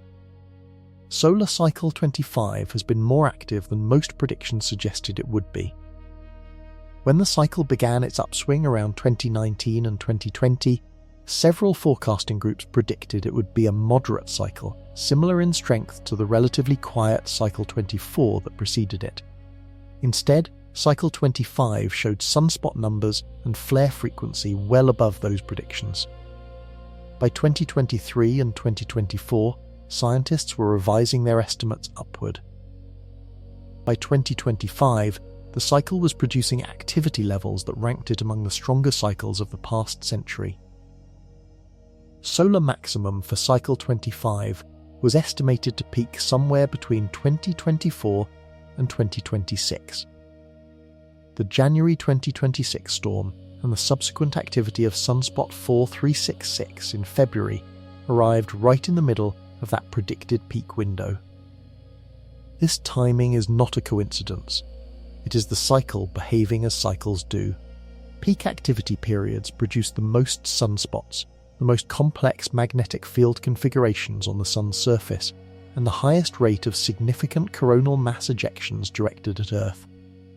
All three of those factors were simultaneously elevated during the period from late 2025 through early 2026. The practical consequence is straightforward but sobering.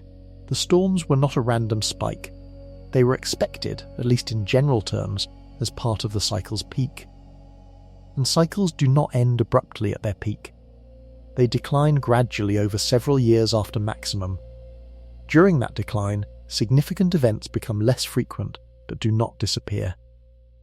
Based on the pattern of previous cycles, scientists expect elevated space weather activity to continue through approximately 2027, with a gradual return toward quieter conditions heading into the late 2020s. That means the January 2026 storm was likely one event in a sequence, not the final one. Infrastructure operators working with that understanding face a different kind of planning challenge. Preparing for a single rare event is one thing. Preparing for a period of several years during which severe events occur more frequently requires sustained investment, continuous monitoring, and operational procedures that can be maintained at high readiness without wearing down the people responsible for executing them. Human attention has limits. Alert fatigue is real. When operators spend months on elevated alert status, their response sharpens at first and then gradually begins to dull. The system that responded well in January may respond differently after 6 months of repeated warnings and mostly manageable events. Scientists who study this cycle know the peak is not the most dangerous moment. The most dangerous moment is when operators have absorbed several close calls and started to lower their guard just before the one that does not give them room to recover. That knowledge drives the push to build systems that protect infrastructure without depending on sustained human alertness as the primary defense. In the hours before the January 2026 storm hit, a quiet race was happening. Space weather forecasters were updating their models. Grid operators were receiving alerts through automated systems and staffed warning centers. Satellite operators were logging the incoming storm data and making decisions about safe mode. Aviation authorities were issuing notices to airlines. The whole chain moved, imperfectly but functionally, in the window between the storm's detection and its arrival. That chain exists because of decades of effort to build something that did not exist at all before 1989. Before the Quebec blackout, space weather was largely an academic concern. Utilities did not have geomagnetically induced current monitoring equipment. Airlines had no formal protocols for solar radiation advisories. Satellite operators had minimal storm response procedures. What exists now is far better. The Space Weather Prediction Center issues watches, warnings, and alerts around the clock. The Deep Space Climate Observatory gives forecasters upstream readings of incoming solar material. International coordination between space agencies across the United States, Europe, Japan, and other countries allows for data sharing that improves model accuracy. Several countries have developed national space weather strategies in the past decade. The United Kingdom published its first National Space Weather Preparedness Plan and has updated it multiple times since. The United States issued a National Space Weather Action Plan and has required federal agencies to assess their space weather vulnerabilities. The European Space Agency has expanded its space weather monitoring capabilities substantially. But the honest assessment from scientists working in this field is that the warning system is still running behind where it needs to be. The primary gap is early detection of the magnetic field orientation inside an incoming coronal mass ejection. The current system measures this at the Deep Space Climate Observatory, 900,000 miles from Earth. A satellite stationed closer to the Sun, at a distance of several million miles, could measure the same property hours earlier. That additional warning time would give grid operators time to complete protective switching operations, allow airlines to fully reroute before routes are affected, and give satellite operators a longer window to shift their most vulnerable spacecraft into protected configurations. Several mission concepts aimed at providing this earlier measurement have been proposed. The European Space Agency's Vigil mission is designed to observe the Sun from a position to the side, providing a view of the Sun's activity that is not available from Earth or the Deep Space Climate Observatory. Vigil was in development during the January 2026 storm. Other research focuses on improving the computational models that translate early solar observations into impact predictions. Machine learning tools trained on historical storm data are showing promise in identifying patterns that improve magnetic field orientation forecasts earlier in a storm's transit. The goal across all of these efforts is the same: push the meaningful warning window from minutes to hours, from hours to days. Each extension of that window gives operators more time and more options. The January 2026 storm showed the system functioning at its current capability. The next major storm will test how much it has improved in the time between. That time may be shorter than the people building the improvements would prefer. Here is the scenario that grid engineers describe in closed meetings but rarely discuss publicly. A major coronal mass ejection is heading toward Earth. Space weather forecasters have detected it and issued a watch. The models suggest a moderate to severe geomagnetic storm is probable. Grid operators are on elevated alert status, monitoring their transformer networks. Then, the Deep Space Climate Observatory confirms the magnetic field orientation. Southward facing. Strong negative BIS, the storm will be severe. Forecasters immediately upgrade the alert to a warning at the highest level. At that moment, the storm is roughly 45 minutes from Earth. A large transmission transformer cannot be fully protected in 45 minutes. Shutting down a major transmission line is a coordinated process. It requires verifying that the load it carries can be rerouted through other parts of the grid. It requires communicating with multiple operators across potentially multiple grid regions. It requires sequenced switching that, done wrong, can itself cause a cascade failure. In a drill setting, with a prepared team, a well-practiced protective shutdown of a major transmission corridor can be completed in roughly 15 to 30 minutes. In a real event, with multiple corridors being assessed simultaneously, with operators responding to their own alerts while also receiving calls from neighbouring utilities, with the full weight of the decision and its consequences pressing on every person in the room, that process takes longer. The 45-minute window between the Deep Space Climate Observatory measurement and storm arrival exists only for storms travelling at moderate speeds. A fast-moving coronal mass ejection can reach Earth in as little as 15 to 20 hours from the Sun, and it crosses that final 900,000 miles in under an hour. For the fastest storms, the window between confirmed magnetic orientation and impact can fall below 30 minutes. 30 minutes to make and execute decisions that protect transformers that cost millions of dollars each, serve millions of customers, and take years to replace if they fail. This is the 2-minute warning problem. The terminology refers to the football concept of having too little time left on the clock to run a full game plan. Grid operators working on space weather preparedness use it to describe the mismatch between the time available and the time required to execute full protective procedures. The solutions being developed focus on 3 approaches. First, automated systems that can begin preliminary protective actions the moment a high-severity watch is issued, before the final magnetic orientation is confirmed. Second, pre-agreed protocols that reduce the coordination time required to execute a grid protection procedure. Third, the hardware investments that block geomagnetically induced currents from entering transformers in the first place, making the protective switching less critical. Each approach reduces the risk. None of them eliminate it entirely with the current warning window. The investors and policymakers who fund infrastructure improvements are, in many cases, still working to fully understand a threat that engineers have been worried about for decades.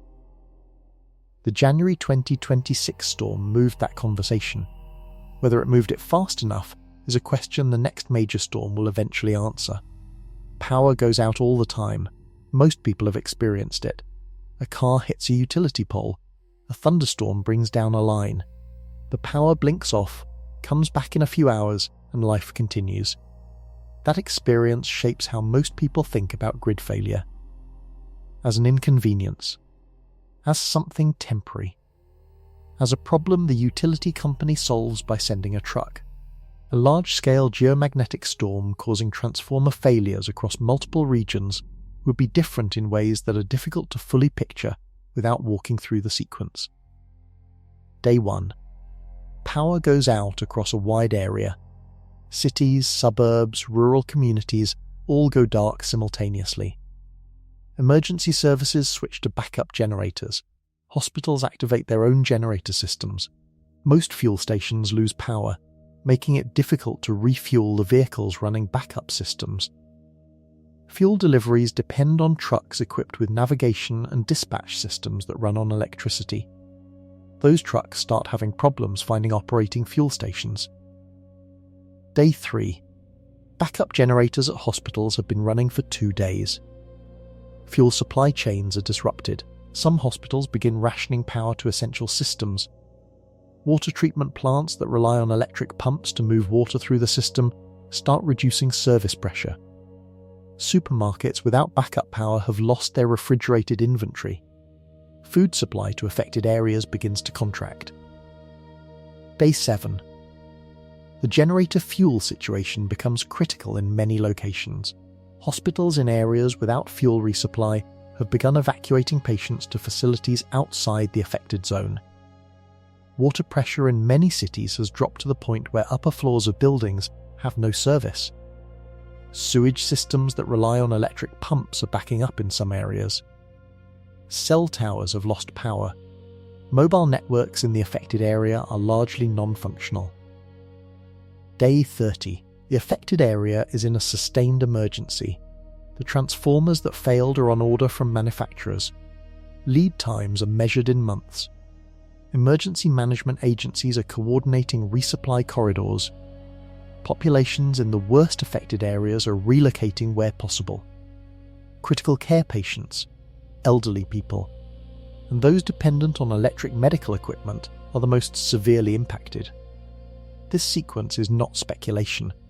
It is built from analyses published by the Federal Emergency Management Agency, the Department of Energy, the National Academy of Sciences, and equivalent bodies in other countries. All of them reach similar conclusions about the timeline and the cascade of secondary failures that follows extended power loss. The duration of a recovery from a multi-transformer failure event is determined primarily by the manufacturing and delivery timeline for replacement transformers. That timeline is currently between 1 and 3 years for large high-voltage units under normal conditions. Under emergency conditions, with multiple countries competing for the same limited global manufacturing capacity, the timeline does not necessarily shorten. The January 2026 storm did not produce this scenario. The storm fell well short of the threshold required to drive this kind of widespread transformer failure. But the threshold is real, and the gap between where January landed and where that threshold sits is smaller than most of the public understands. Engineers are not waiting for the big storm before taking action. Across North America, Europe, and other regions with advanced grid infrastructure, a slow and expensive process of hardening has been underway for years. Hardening means adding physical protection to the equipment most vulnerable to solar storms, designing systems to survive events they were never originally built for. The primary target is the large high-voltage transformer. Several technologies now exist to protect transformers from geomagnetically induced currents. Neutral ground blocking devices install at the grounding point of a transformer and use electronics to block the direct currents that would otherwise flow in from the ground during a storm. The device allows normal alternating current to pass through without interference while stopping the damaging direct current component. These devices are not cheap. A single unit can cost several $100,000. A large substation may require multiple units. Across a national grid, the cost of full deployment runs into the hundreds of millions of dollars. That cost has slowed adoption, particularly among smaller utilities operating on tighter margins. Some utilities have taken a different approach.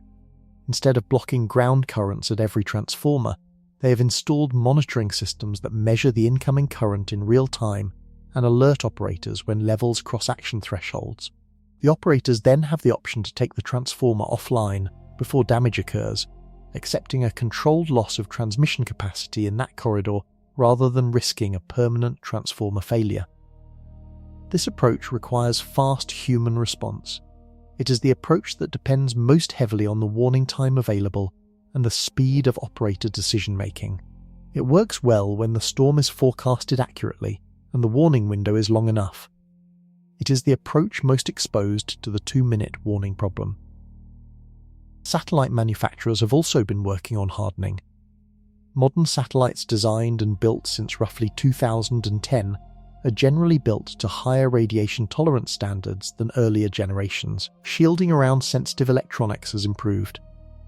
Error-correcting systems that can detect and fix bit-flip corruptions in memory are now standard on most scientific and commercial spacecraft.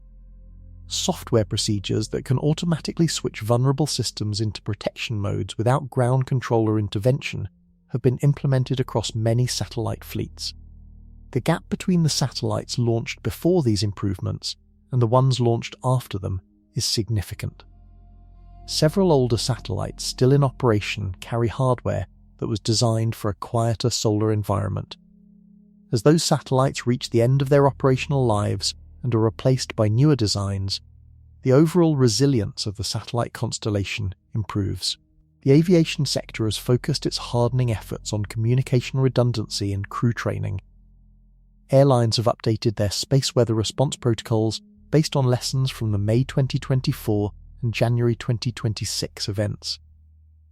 Flight dispatchers now have clearer guidance on when to reroute, what communication backup systems to activate, and how to communicate the situation to flight crews without creating unnecessary alarm.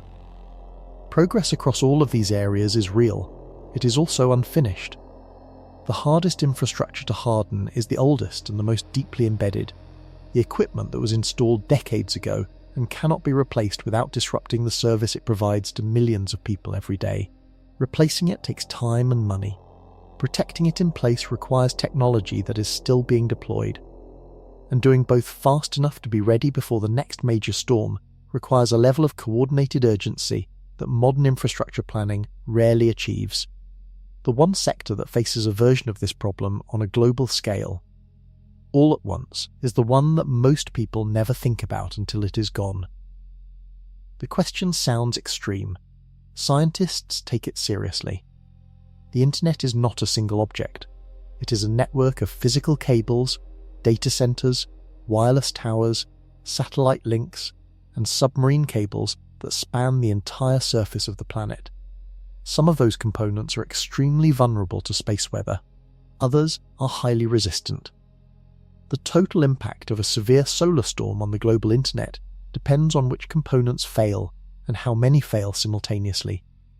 The most vulnerable components are the ones that depend on satellites.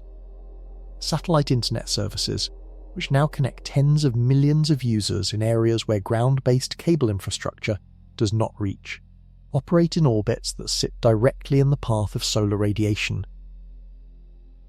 A severe storm that disables a significant number of low-orbit communication satellites could disconnect large regions of the world from satellite-based internet access for the duration of the disruption, and potentially much longer if the satellites are permanently damaged. The underwater submarine cables that carry the vast majority of international internet traffic between continents are more resilient. These cables are physically shielded and lie on the ocean floor, protected from direct radiation exposure. However, the land-based repeater stations that amplify signals along the cable routes and the data centers at each cable's endpoints all depend on grid power. An extended power outage in a region where major internet infrastructure is concentrated could take those components offline even if the cables themselves are undamaged. Major internet exchange points, the physical facilities where different networks connect and exchange traffic, are concentrated in specific cities: Northern Virginia, London, Amsterdam, Frankfurt, Singapore, Tokyo. These cities are where vast amounts of global internet traffic passes through. If grid power to those facilities is disrupted for extended periods, international internet traffic routing becomes severely impaired even if the cables are intact. A research paper published in 2021 by a scientist at the University of California examined submarine cable infrastructure specifically in the context of a Carrington scale event. The paper identified the potential for widespread disruption to internet connectivity at a global scale if such a storm caused grid failures in the regions where major cable landing stations and exchange points are located. That paper generated significant attention in the space weather and infrastructure community. It was one of the first analyses to map the physical geography of internet infrastructure against the geographic distribution of solar storm risk in a detailed way. The conclusion was not that the internet would definitely fail during a Carrington event. The conclusion was that the risk was real, geographically concentrated, and worth engineering against with specific protective measures. Since that paper was published, several major internet infrastructure operators have begun reviewing their space weather resilience, particularly around backup power systems and the ability to maintain operations during extended grid disruption. The global internet has never experienced a truly catastrophic solar event. Its resilience under those conditions is genuinely unknown. What can be said, based on the physical vulnerabilities that researchers have identified, is that a storm significantly stronger than January 2026 could produce internet disruptions that go far beyond the localized outages most people have ever experienced. Whether that disruption would be temporary or prolonged depends on decisions being made right now about power grid resilience, satellite design, and infrastructure protection. The sun is not finished. Solar cycle 25 is near its peak, and the activity from late 2025 through early 2026 has demonstrated that the cycle is behaving more intensely than early predictions suggested. The January 2026 S4 storm, the November 2025 geoelectric field record, and the February 2026 flare sequence from Sunspot 4366 all occurred within a 3-month window at the cycle's most active phase. More storms are coming, scientists are confident about that. The specific timing, direction, and intensity of each one remains uncertain, but the probability of another significant event before solar cycle 25 winds down. Somewhere around 2027 to 2028 is high. That probability has a direct relationship to the life most people live today. Think about the systems you interact with before 9 in the morning. Your phone's alarm, which syncs to network time. Your navigation app routing you to work. The ATM or payment terminal you use for coffee. The traffic signals coordinated by networked controllers. The cellular signal your phone uses to call and receive messages. All of those systems sit somewhere in the chain of infrastructure that space weather can reach. For most storms, including storms as strong as January 2026, those systems absorb the disruption and keep working. The engineers and forecasters whose job is to maintain that reliability did their work. The protocols held. For a significantly stronger event, the picture changes. The question is not whether such an event can happen. It can. The question is whether the preparations currently underway will be complete enough to protect the infrastructure when it does. On a personal level, the measures that apply to space weather overlap heavily with general emergency preparedness. A supply of water for several days, a battery-powered or hand-crank radio for receiving alerts and news when cellular networks are down, a supply of necessary medications that do not require refrigeration, some backup cash because payment terminals go offline with the power, and a basic familiarity with how to receive space weather alerts from the Space Weather Prediction Center. The Space Weather Prediction Center posts all active watches and warnings publicly at no cost. During a significant event, those alerts are the earliest public notification that a storm is approaching, setting up a way to receive those alerts, whether through their website, through weather apps that incorporate space weather data, or through text-based notification services, puts you ahead of most of the population in terms of situational awareness.